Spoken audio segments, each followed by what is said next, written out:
Eu duvido você viver neste mundo e não ter pelo menos um dia que você já passou vergonha. Isso é inevitável. É isso que a gente vai ver aqui dessa brasileira que passou vergonha onde? Na Coreia do Sul. Bora lá ver esse vídeo, se inscreva no canal, ative o sininho de notificação, não esqueça de partilhar o vídeo com pessoas interessadas. Bora! O Nick vai participar do vídeo hoje, meu amor. Oi, primeiramente, eu vou trazer vocês um pouco mais perto, né? Sejam bem-vindos a mais um vídeo de Flash. Vai ser mais um vídeo Story Time, porque aparentemente vocês gostam bastante os vídeos de Story Time da Coreia que eu contei pra vocês. Vocês gostaram? Então, let's dive right into it. Vamos direto ao ponto. Então eu vou contar histórias pra vocês, as minhas histórias dos maiores micos que eu paguei na Coreia do Sul, porque é isso que vocês querem saber, né? Estrangeiro na Coreia do Sul. E olha, eu tô com uma Se machuca, sério mesmo. camiseta de panda. Então vamos lá, direto ao ponto. O meu maior mico que eu paguei na vida, poucas pessoas sabem, é na vida, não é só na Coreia. Mas mano, poucas pessoas sabem, você tá me contando no YouTube. Poucas pessoas sabem, foi um mico introvertido e agora ele tá aí, pra vocês saberem. Estava eu na Coreia do Sul, cheguei, eu não sei nem como contar essa história. Eu cheguei na Coreia, ok, estava na Coreia umas 2 semanas e eu dormia no... Eu não consigo contar a história. Ai, cheguei na Coreia e eu levei roupa de cama. Já tinha umas 2 semanas que eu estava dentro do dormitório. Eu já contei em outros vídeos, mas caso você não saiba, eu morava num dormitório. Quantos? Vamos. Enrola mesmo, vai. De uma universidade e dividia o quarto com mais 3 meninas. Eu dormia no beliche de cima. Eram 2 beliches e eu dormia no beliche de cima.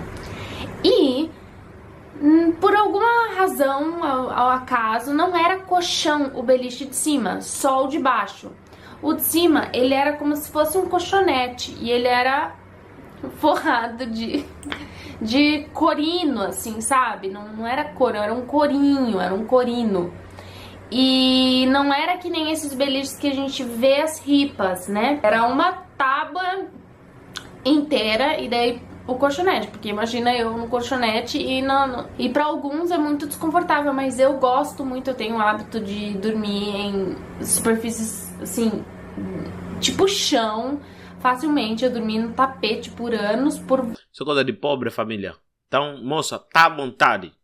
Todo pobre apanha sono que nem um bebezinho, até numa madeira ou numa pedra. Então, não precisa justificar, não. Vontade própria, porque eu gosto, não sei, me sinto renovada. E na Coreia existe muito também isso, vem do tradicional deles de dormir em colchonetezinhos no chão. Então acho que por isso que esse beliche foi construído dessa forma, pra realmente pôr um colchonetezinho em cima em vez de usar um colchão. E isso foi vantagem nessa minha história. Essas 2 primeiras semanas que eu tava na Coreia, eu acordava muito cedo. Eu acordava 6, 7 da manhã por causa do fuso horário, né? Eu não lembro se era dia de semana ou não. Eu só lembro que era muito cedo. Eu acordei e eu senti, assim, um dia, assim, normal. Não lembro de ter tido nenhum sonho específico. Eu acordei às 6 da manhã e eu sinto que eu tô meio úmida. Se mijou? Ela se mijou? Já peguei. Isso é spoiler. Olha que você mijou. Porra, caramba, mas você vergonhou o país. Puta que pariu. Ai, Jesus. A região, né? Você mijaste mesmo? Falei, gente, será que eu menstruei? Não é possível, não sei o que, não tá na... Calma, vamos continuar a ver, será? Por meu vídeo já tinha acabado ali, mas tudo por mais gargalhada, bora! Tudo mais gargalhada. Vamos lá ver. Né? Quando, assim, demorou uns segundos, assim, pra lógica cair. Quando me toquei... Gente, eu fiz xixi na cama. É isso mesmo. Eu fui pra praia, eu tive 24 anos de idade. Você mijou na cama? Eu fiz xixi na cama. E agora? Imagina, eu no beliche de cima. Olha a moça de baixo, meu. Imagina essa moça de baixo dorme com a boca aberta. Bicho do céu. Essa moça envergonhou muito a banda. Puxa, caraca, meu. Ai, meu Deus do céu. Tudo conspirou para que esse mico nunca fosse contado pra ninguém e nunca fosse descoberto. Mas eu tô aqui contando pra vocês porque é assim que a gente, né, paga nossas contas. Contando nossas histórias na internet. O que eu fiz rapidamente? Tava todo mundo dormindo no quarto ainda. Ninguém tinha acordado. Eu só catei lençol, catei coberta, catei tipo, tudo. Pijama, tirei, troquei a roupa, assim, no maior silêncio do universo. Eu acho que eu nunca fui tão quieta na vida pra ninguém reparar que eu fiz xixi na cama. E foi uma, tipo, não foi assim, um pouquinho, foi bastante. E daí eu peguei, catei tudo aquilo, levei, tinha a lavanderia dentro do dormitório. Joguei tudo dentro pra lavar. Daí eu voltei pro quarto, subi no beliche com coisa pra limpar, um paninho pra limpar o quê? A sujeira inteira? De limpeza, limpei o colchão. Ainda bem que era de corino, né? Porque senão eu ia ter absorvido. Limpei em cima. Tá que nem aqueles colchonetes dos hospitais. Não tinha chegado a pegar embaixo, que eu me lembro, mas eu limpei embaixo também, dos lados, tudo. E a menina no andar de baixo estava dormindo, inclusive. Imagina, se o beliche fosse de ripa de madeira. Imagina, eu não sei que horas que eu fiz esse xixi, eu não sei o que aconteceu. Mano, o quarto deveria estar fedido, o quarto, né? Porque nunca me aconteceu isso antes, só quando eu era criança. Imagina, né? Só imagina a situação do xingando na menina de baixo. Foi um quase mico, então você diz, mas eu não consigo pensar nessa história rindo. Eu tô rindo de nervoso, porque é traumático, foi traumático. Mas e qual foi outro certo, mico? Outro ninguém mico. ficou sabendo, não contei pra ninguém. Até, né? 4 anos depois, tô contando aqui pra vocês. Só que, poxa... Pelo jeito, isso pode acontecer a qualquer momento, porque não teve razão, motivo, circunstância de eu ter feito aquela vez, então compartilhe comigo se isso já aconteceu com você. E agora vamos então para a segunda e acho que última história. E esse foi no dia anterior a eu voltar para o Brasil. Sim, e esse mico foi... Faço a minha cagada e eu vou embora, vos deixo aqui. Muito bom, muito bom. Mico que mano, agora pensando nisso, eu ri tanto deve ser a melhor coisa. Eu queria contar pro mundo inteiro que foi o mico mais ridículo e mais perigoso que eu passei, eu não sei. Era o meu dia anterior de eu viajar para o Brasil, de volta. E então eu tava me desfazendo de todas as coisas. Eu já tinha doado o que eu tinha que doar, daí eu combinei de dar algumas coisas para os amigos, eu dei as coisas para os amigos, isso assim, até o último minuto do segundo tempo eu tava jogando coisa fora, tava dando coisa, lá tinha caixas que podia dar coisas para doar. E um mês antes de eu ir embora, minha mãe foi me visitar na Coreia, ver como é que era, a gente passeou, tem vlog no canal, você pode assistir. Tá aqui em cima, em algum lugar, né, que aparece no cardzinho. Foi bem legal. Só que nessa viagem que minha mãe veio pra cá, olha só que legal, eu fiquei muito doente. Eu fiquei muito doente. Me deu otite. Eu não sei se você sabe o que é isso, mas é uma infecção no ouvido. E era como se... Sabe quando você tá no avião e o ouvido tranca? Assim, tum. Foi isso, com dor e falta de balanço, assim, sabe? Eu perdi, assim, meio que a noção de balanço. Muita dor de cabeça e dor no corpo. Mano, eu sei o que ela tá falando. Há um mês atrás eu passei por essa bosta. Dói muito, entendeu? Então, rinite também, dói pra caramba. Rinite te deixa desconfortável de milhões de formas. Sabe aquela época que eu tava com gripe aqui no canal? Aquela bosta era rinite. Mano do céu, aquela merda dói. À noite você não consegue dormir, parece que estão a tirar ar dos teus pulmões. Então, família, cuidem-se. Se dá para lavar o travesseiro, lave. 90% das infecções de rinite vem da cama, entendeu? Principalmente dos travesseiros, porque a gente tem costume de usar travesseiro anos e anos, entendeu? Então, cuidem-se muito. Dói bastante. Vocês não precisam experimentar essa bosta de dor. Dói bastante. Parece que também afetou um pouco a garganta. Eu tomei antibiótico.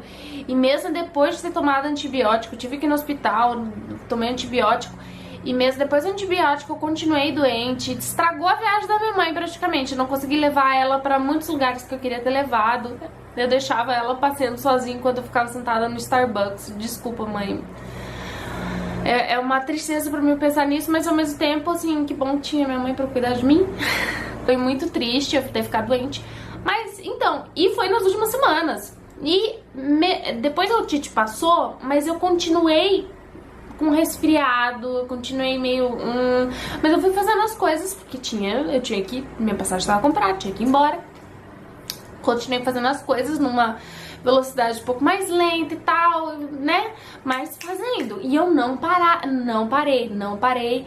Tava naquela adrenalina, entendeu?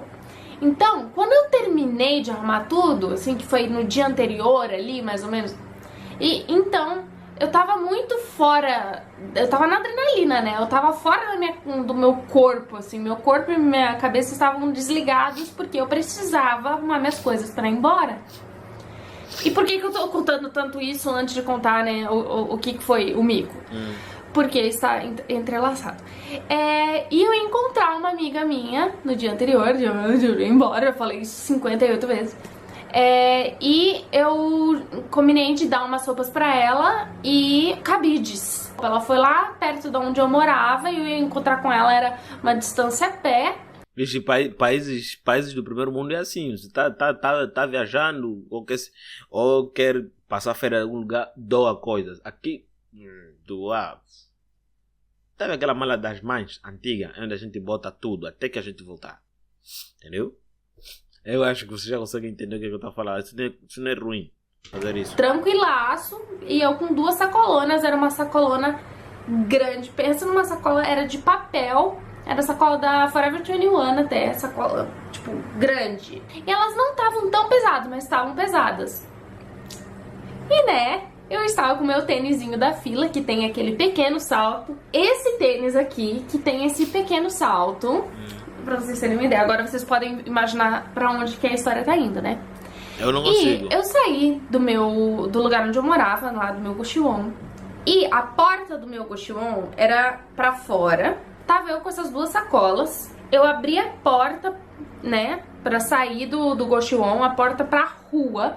E a rua tava movimentada. Tinha um monte de bar, tinha um monte de restaurante, um monte de lojinha de conveniência. Era uma esquina que tinha 2 lojinhas de conveniência, tipo um bar, um monte de carro estacionado. Isso era 5 horas da tarde, então a rua tava cheia. Tinha sempre os velhinhos que estavam sentados na lojinha de conveniência lá. De Coreia. E no que eu abri a porta, tem a calçada, que não era uma calçada, era um degrau, assim, bem grande. E daí descia pra rua, né, pro pavimento. Tá certo, né? E a porta era do tamanho desse degrau. Ou seja, como eu tava com sacola na mão, eu abri e eu fui fechar a porta, assim, meio que atrás de mim, e eu perdi meio que a noção de espaço, por causa que eu tava com muita sacola. E quando eu fechei a porta, eu achei que eu estava mais longe do degrau do que eu realmente estava. Eu fechei a porta e quando eu fui dar um passo para frente, que eu achei que ainda era o degrau e não era o chão, na realidade era a quina do degrau. Meu pé foi esse aqui, inclusive, fez isso daqui, ó. Ele pegou na metade do tênis e fez isso aqui, ó. Pum. Ah, caiu. Porque eu fui, né, pegou na pontinha e fez assim, virou meu pé, que eu não sei como não quebrou. Eu não sei como não torceu. Eu não sei como não deixou uma dorzinha. Assim, ó, foi a conspiração de tudo que aconteceu, tudo que eu contei pra vocês foi por quê? Por que não quebrou?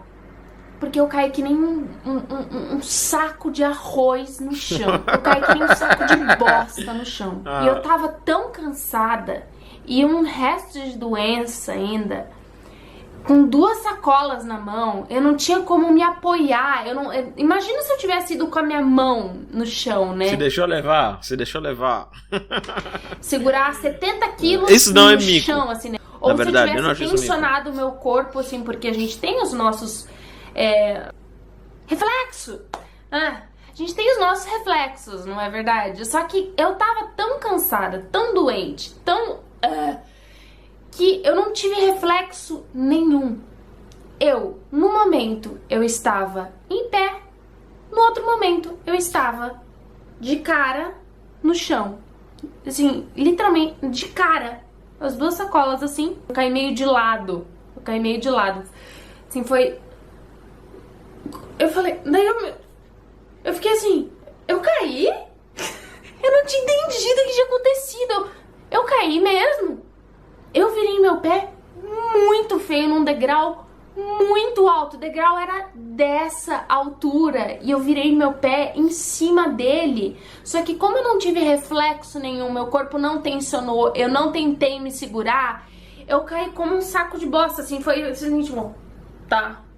O impacto, ele foi muito bem distribuído. Eu caí assim, tipo, eu fiquei acho que uns 5 minutos checando meu tornozelo, porque eu falei, não é possível que eu não tenha quebrado meu pé nessa virada que eu dei. Eu caí, eu bati o joelho com tudo. Falei, não é possível que eu não tenha rasgado minha calça. Não rasgou, não ralou nada minha calça. Era brita mesmo. Foi como se nada tivesse acontecido. E eu caí muito feio. Mano, aconteceu praticamente um milagre. Nada a reclamar. E todo mundo ficou olhando. Assim, parou a rua. Todo mundo ficou assim, porque eu sou uma pequena pessoa, né? Com 2 sacolas. Sou uma pequena pessoa, essa foi boa. Tá no Japão, tá falando, eu sou uma pequena pessoa. Entendi. Sacolas amarelas. Isso é xenofobia. Elas, da Forever 21, na minha mão. Assim, né? Pessoa loira, eu tava platinada, caída no chão. E daí eu me toquei, levantei, assim, né, limpei, eu chequei, saí meio que mancando, assim, os tios do camarote ali, estavam só assim, ó. Segurando pra não rir, assim, a gente não sabe se ri, não sabe se não ri, porque foi muito esquisito, foi um tombo muito esquisito, mas era pra ter sido muito pior do que foi.